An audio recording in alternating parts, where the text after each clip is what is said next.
नमस्कार दोस्तों, कैसे हैं आप सब। स्वागत है आपका हमारे चैनल मूवी बाइट रिव्यू पर, जहां हम देते हैं बिना घुमा-फिरा के ईमानदार रिव्यू। आज बात करेंगे उस फिल्म की जिसका नाम सुनते ही सोशल मीडिया पर बहस छिड़ गई, फैन आर्मी तैयार हो गई और उम्मीदें आसमान पर चढ़ गई। लोकेश कनागराज की नई पैन इंडियन फिल्म कुली। कास्ट इतनी भारी कि पोस्टर ही हेडलाइन बन जाए। रजनीकांत, नागार्जुन, श्रुति हासन, सौबिन, सत्यराज और सरप्राइज कैमियो में आमिर खान। सुनने में सब परफेक्ट लगता है, पर क्या फिल्म भी उतनी ही ठोस निकली? चलिए पूरा सच आराम से, डिटेल में, बिना स्पॉइलर बताए समझते हैं। सबसे पहले एक छोटी सी बात दिल से। हम दर्शक कई बार किसी डायरेक्टर पर इतना भरोसा कर लेते हैं कि हर बार उनसे चमत्कार की उम्मीद रखते हैं।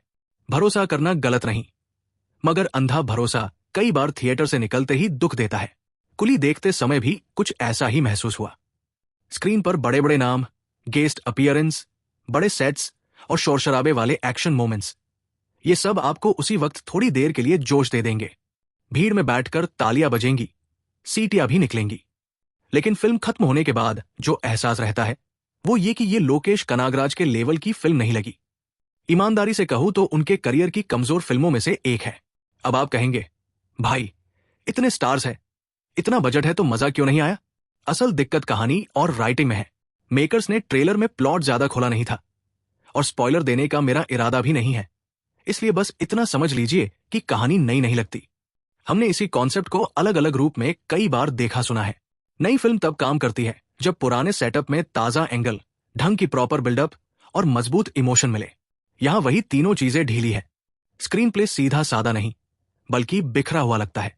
सीन आते हैं, शोर करते हैं और निकल जाते हैं, मगर अंदर से पकड़ नहीं बनती। लोकेश कनागराज का नाम आते ही उम्मीद रहती है कि कुछ क्लासी ट्रीटमेंट दिखेगा।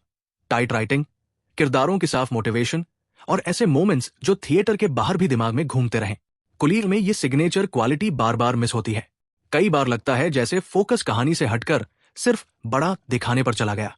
कैमियो और सरप्राइज एंट्रीज है, हॉल में शोर करवाने के लिए बढ़िया, पर उनके आने से सीन मजबूत नहीं होते, बस चमकते हैं और चले जाते हैं।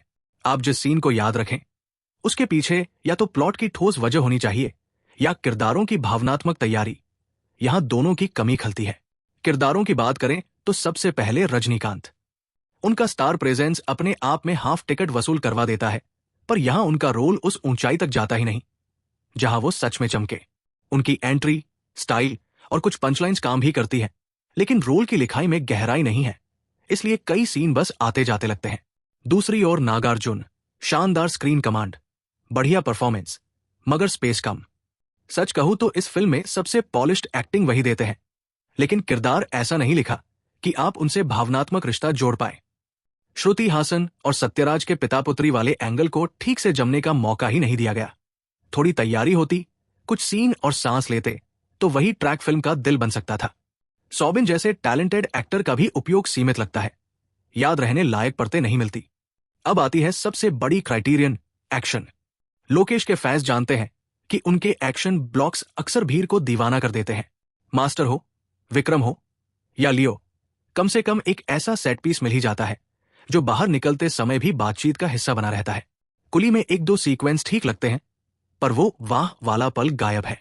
कोरियोग्राफी, फ्रेमिंग, बिल्डअप सब कुछ मौजूद है, पर क्लाइमेक्स तक पहुंचते पहुंचते उस आग में चिंगारी कम पड़ जाती है। एक्शन तभी अमर होता है जब उसके पीछे कहानी की सटीक तैयारी हो। यहां सीन बड़े दिखते हैं, असर छोटा छोड़ते हैं। अब उस चर्चा पर जो इंटरनेट पर खूब हुई, क्या कुली लोकेश सिनेमैटिक यूनिवर्स का हिस्सा है या स्टैंडअलोन? आधिकारिक बात यही है कि यह फिल्म एलसीयू का हिस्सा नहीं मानी गई।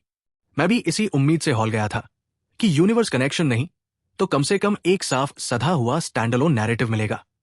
लेकिन जब फिल्म बिखरती महसूस हुई तो निराशा और बढ़ गई। कई दर्शक यूनिवर्स की उम्मीद लेकर भी गए होंगे।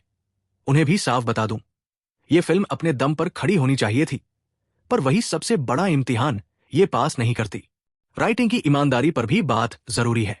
लोकेश की फिल्मों में अब तक एक भरोसा था कि वे आसान रास्ता नहीं लेते, किरदारों की ग्रोथ दिखाते हैं, ट्विस्ट पहले से बीज बोकर लाते हैं, और जब सरप्राइज गिराते हैं तो आपको याद आता है, अरे यही तो उस पहले वाले सीन की वजह थी।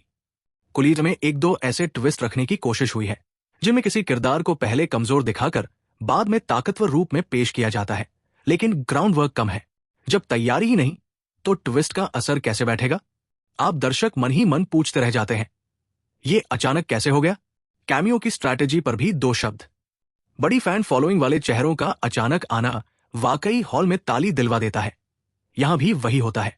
मगर अगर कैमियो का मकसद कहानी को आगे धकेलना नहीं है और सिर्फ शोर बनाना है, तो सीन उस पल के बाद फीके पड़ जाते हैं। फिल्म बार बार उसी ट्रिक पर लौटती नजर आती है। यही वजह है कि दूसरे तीसरे एक्ट में थकान महसूस होने लगती है। अब बात करते हैं टेक्निकल पक्ष की, जहां कुछ सच्चे पॉजिटिव है। सबसे पहले अनिरुद्ध का बैकग्राउंड स्कोर। वो कई जगह फिल्म को उठाता है। जहां सीन में दम कम है, वहां भी म्यूजिक एनर्जी दे देता है। साउंड डिजाइन और कुछ लोकेशन फ्रेमिंग भी अच्छी है। कैनवस बड़ा दिखता है, स्केल का एहसास आता है। इंटरवल तक का बिल्डअप कुछ हद तक काम करता है। कम से कम उस पॉइंट पर आपको लगता है कि अभी खेल पलट सकता है। और कैमियो में आमिर खान वाला जो एपिसोड है, वो थोड़ा हल्का फुल्का मजाक और ह्यूमर लेकर आता है, चेहरे पर मुस्कान रखता है। बिल्कुल आखिर में रजनीकांत और श्रुति हासन के बीच एक छोटा सा इमोशनल पल भी असर डालता है। वही लगती है डायरेक्टर की पकड़। अफसोस बस इतना कि ऐसे पलों की संख्या कम है। पूरी फिल्म में बिखरी सी अच्छाइयां हैं जो मिलकर बड़ा असर नहीं बना पाती। कई लोग कहेंगे, यार इसे मास एंटरटेनर मानकर देखो, सिर पर मत चढ़ो। बिल्कुल, मास फिल्म होना गलत नहीं, बल्कि वही मजा है। पर मास फिल्म भी तभी चलती है जब उसके भीतर ईमानदार राइटिंग हो। जेलर के इंटरवल ब्लॉक को लोग इसलिए याद करते हैं क्योंकि वहां सिर्फ स्टारवेप नहीं, ठोस स्टेजिंग थी। लियोन के चेस सीक्वेंस को लोग इसलिए याद रखते हैं क्योंकि वहां बिल्डअप और पे ऑफ जुड़ा है। कुलीस में या तो बिल्डअप गायब है या पे ऑफ आधा अधूरा रह जाता है। अब जरा इस सवाल पर भी सोचिए कि अगर फिल्म बॉक्स ऑफिस पर कमजोर रहती है तो क्या होगा? मेरी राय में ये लोकेश कनागराज के लिए चेतावनी की तरह काम कर सकता है। वो वापस उसी ट्रैक पर लौटेंगे जहां से उन्होंने हमें जीतना शुरू किया था। टाइट राइटिंग, किरदारों की धड़कन और कम बातों में ज्यादा असर। लेकिन अगर ये फिल्म बहुत बड़े नंबर बना लेती है तो फिर खतरा यह है कि आगे भी यही फॉर्मूला, बड़ा बजट, बड़े नाम, ढेर सारे कैमियो और कहानी पीछे चलता रहे। जो लोग सिनेमा को कहानी के लिए प्यार करते हैं, उनके लिए ये नुकसान होगा। तुलना करने की जरूरत तभी पड़ती है जब फिल्म अपने दम पर खड़ी ना हो। फिर भी रेफरेंस के लिए कहूं, लियो को लेकर जितनी भी डिबेट्स थी, वो फिल्म कुली से मजबूत थी। रजनीकांत की फिल्मोग्राफी में पेट्टा और जेलर, दोनों में वो थिरकन है जो यहां मिसिंग है। वहां किरदार याद रह जाते हैं, कुछ मोमेंट्स दिल में बस जाते हैं।